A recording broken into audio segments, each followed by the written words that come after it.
Genial. Un poco como les decía, ¿no? Es prácticamente imposible agotar estos temas, pero sí dar algunas herramientas que son elementales, ¿no? Y si comenzamos a hablar, o al menos como digo yo, empezar por el principio, si vamos a hablar de la gestión de cobro de expensas, bueno, comencemos por primero qué es una expensa, porque esta pregunta que parece muy simple, ni la ley 13502 en su momento, desde el momento de la sanción, allá lejos y hace tiempo, por el año 1948, y en la actualidad el Código Civil y Comercial de la Nación, que es el que, digamos, a falta de una ley especial sobre propiedad horizontal, es digamos, el esquema regulador legislativo sobre la materia en los títulos quinto y sexto, no da una definición de la expensa. Y de dónde proviene?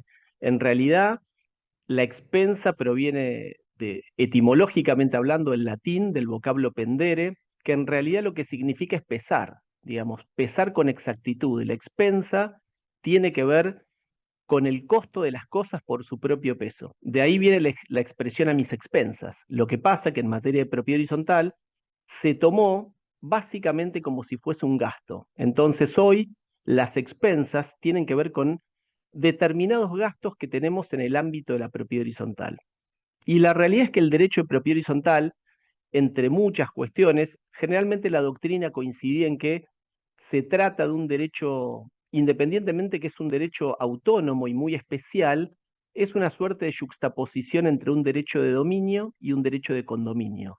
El dominio, el ejercicio de la propiedad que tenemos sobre la unidad funcional, sobre el piso, sobre el departamento o sobre el cubo de aire, como decían algunos, y por otro lado las partes comunes o lo colectivo que tiene que ver no solamente con el condominio de indivisión forzosa, no solamente con la estructura común, sino cosas comunes que podemos encontrar en un edificio, como por ejemplo el mobiliario de un hall de entrada.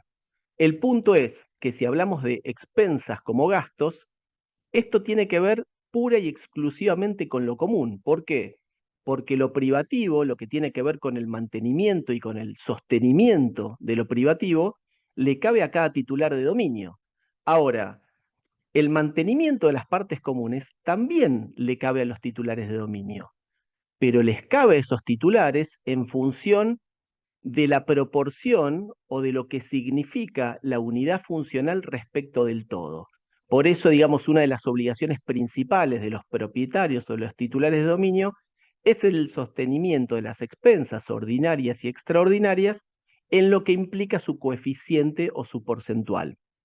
Y básicamente la expensa como tal apunta a una cuestión que yo siempre digo lo mismo, ¿no? El norte del consorcio o el objeto del consorcio. Si yo cuando pregunto, la respuesta no surge natural, pero ¿cuál es el objeto de todo consorcio? El objeto es el sostenimiento común. Los consorcios existen para sostener y mantener lo común, porque lo privativo le cabe a cada propietario. Entonces, en ese sostenimiento de lo común, en esa expensa, generalmente lo principal que vamos a mirar es la administración de la cosa. Administrar ese patrimonio común genera un gasto per se, genera una expensa, digamos, ordinaria, ¿no? Para comenzar a meternos en el asunto. Ahora, los gastos no solamente son de administración, hay gastos de reparación, cuando, digamos, podríamos decir cuando se estropea parcialmente alguna cosa común o un sector común, y hay gastos de sustitución cuando la cosa o la parte se torna obsoleta y directamente la tenemos que cambiar. Eso, digamos, a grandes rasgos, ¿no? No es el momento de ponernos a discutir cuál es la naturaleza jurídica de la expensa porque excede del ámbito de esta charla, pero sí lo que podríamos decir para entender cómo la trata el código, generalmente hubo como alguna discusión en cuanto a la expensa como una obligación ambulatoria, se denomina obligación propter rem, quiere decir que viaja con la cosa, ambula con la cosa. Hay otros que sostuvieron que es una carga real y algunos que es un mix, ¿no? Lo cierto es que para nosotros entenderlo, más allá de la discusión de doctrina, la expensa es una obligación personal que si bien la vamos a encontrar en el inciso C del artículo 2046, la encontramos, digamos, regada por distintas partes del código de ese título quinto y del título sexto, básicamente como una obligación personal, y personal a tal punto, en el sentido de que incluso en ciertos casos, también si vemos o llegamos a ver jurisprudencia, algún caso paradigmático, como tiene que ver la subasta, ¿no? La venta en subasta, donde la discusión en que no es una obligación ambulatoria, ese tipo de obligaciones cuando uno abandona la cosa por una deuda, queda liberado de la obligación. Bueno, la expensa jamás libera al propietario, y esta es una regla de oro que hay que tener muy en cuenta. ¿Por qué jamás libera? Porque piensen ustedes, en el caso más extremo de una subasta, el vendedor forzado, el deudor originario, responde por la deuda de expensas con todo su patrimonio. Y el comprador, ante un saldo insoluto, también responde, pero no con todo su patrimonio, sino que responde solamente con el valor de la cosa. Trayendo, digamos, jurisprudencia fundamental, esto lo podemos encontrar en Servicios Eficientes con Yabra o Banco Río con Alonso, dos fallos plenarios, el primero de Capital Federal y el segundo de Provincia de Buenos Aires. Pero digamos, entendiendo esta cuestión o adentrándonos en la cuestión de las expensas y habiendo visto que trata de algún modo a nivel macro de administrar, reparar y sustituir, generalmente coincidimos en que hay en el escenario de las expensas hay como dos grandes rubros o dos grandes escenarios, la expensa ordinaria y la extraordinaria. Una división que nos trae muchos dolores de cabeza, pero que al menos podríamos decir en el marco de este conversatorio, que la expensa ordinaria sería aquella que tiene que ver con los gastos habituales, periódicos, mientras que las expensas extraordinarias son básicamente gastos no habituales, no solamente por la falta de periodicidad, sino también en algunos casos por los montos, digamos, de mayor elevación que los gastos simples u ordinarios, independientemente de algunas posibles subdivisiones, como los fondos de quebranto futuros o un fondo de reserva, que para lo que nos interesa a nosotros, en el plano de la ejecución, también son ejecutables como si fuesen una expensa ordinaria común. Ahora, si nosotros nos ponemos en el proceso judicial, básicamente, yo muy antojadizamente planteé cinco etapas, ¿no? A mi criterio del proceso judicial de expensas que todo administrador o todo abogado tiene que tener muy presente, independientemente de algunas subetapas que podremos encontrar. Pero a grandes rasgos podemos decir que el cobro ejecutivo de expensas es un proceso de ejecución especial. ¿Por qué? Porque sale de la regla de los procesos de conocimiento. El cobro ejecutivo se dice que son procesos de cognición abreviado, conocimiento abreviado. ¿Qué quiere decir esto? Que no nos podemos explayar en demasía en cuestiones probatorias y de hecho uno no sale a presentar un cobro ejecutivo para que le sea reconocido el derecho. El derecho existe, lo que uno sale es a ejecutar esa deuda que de algún modo replica en un certificado de deuda que con ciertos condicionantes es el elemento fundamental de todo proceso. Y este proceso de ejecución especial lo que busca o lo que persigue es cumplir una obligación, que es la obligación de un pago que está absolutamente vencido y que tiene la característica, sobre todos los periodos vencidos, que pueden estar subsumidos en el mismo proceso, es decir, no necesito un proceso por cada periodo, sino que puedo acumular a tal punto que incluso entre la presentación de la acción judicial y la sentencia, voy a poder seguir ampliando por periodos no demandados al momento de la presentación de la acción judicial, a punto tal que incluso con sentencia podría ampliar a posteriori de esa sentencia hasta lograr la última etapa que ya vamos a llegar. Esta obligación que nosotros buscamos cumplir está documentada, ¿sí? El cobro ejecutivo de expensas está documentado en un elemento, en un factor que es trascendente, que es el certificado de deuda de expensas. Ese certificado de deuda es un título que tiene una autenticidad impuesta por ley. No es que el certificado de deuda de expensas nos permite la posibilidad de iniciar un juicio ejecutivo porque el administrador es el representante legal del consorcio o porque fue designado en una asamblea. El certificado de deuda nos permite iniciar un proceso ejecutivo porque la ley puntualmente establece que el certificado de deuda en los edificios sujetos a propiedad horizontal es un título ejecutivo. No podemos inventar la ejecutabilidad. Esa ejecutabilidad sale precisamente de la ley, en este caso de la ley procesal, en los distintos códigos de procedimiento, sea de Capital Federal, civil y comercial, o de las diferentes provincias. Otra de las características de este tipo de juicios, algo les había dicho, tiene que ver con las defensas. Las defensas son absolutamente limitadas. En realidad, técnicamente, cuando nosotros somos ejecutados en un proceso ejecutivo, valga la redundancia, no contestamos demanda. Lo que nos limitamos es a establecer unas defensas muy puntuales que son ciertas excepciones admisibles. Solamente podemos presentar una serie de excepciones que están establecidas por ley.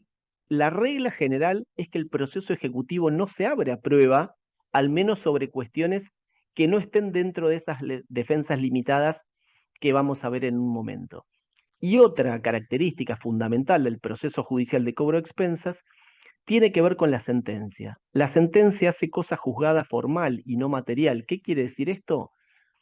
Que independientemente del resultado del proceso ejecutivo, ganador o perdidoso el consorcio, ya vamos a ver, son procesos, como digo yo, donde el consorcio no debería perder este tipo de procesos, independientemente de el alea, ¿no? Del riesgo que es inherente a cualquier proceso judicial, son procesos que por las características que tienen, el administrador no debería cometer errores. Cuando hablo del administrador o la administradora, también hablo de los abogados y todos los participantes, ¿no? Por supuesto, todos los factores con responsabilidad, pero esta cuestión de la sentencia como cosa juzgada formal, lo que implica es que podemos discutir en otros procesos posteriores, en un proceso ordinario, sobre todas aquellas defensas que no pudimos plantear en el cobro ejecutivo. Hay algunos requisitos de forma, por supuesto, pero lo que tenemos que entender es que esa cosa juzgada formal tiene que ver un poco con eso, con la posibilidad de la revisión. Ahora, si vamos a las fases del proceso ejecutivo, cuáles son, desde que presentamos la demanda, cuáles son los distintos estadios que nos tenemos que encontrar, al menos si participamos en un proceso como regla general y si seguimos las distintas etapas, yo encuentro 5 principalmente. Obviamente, la primera etapa tiene que ver con el inicio de la acción ejecutiva, la presentación de la demanda.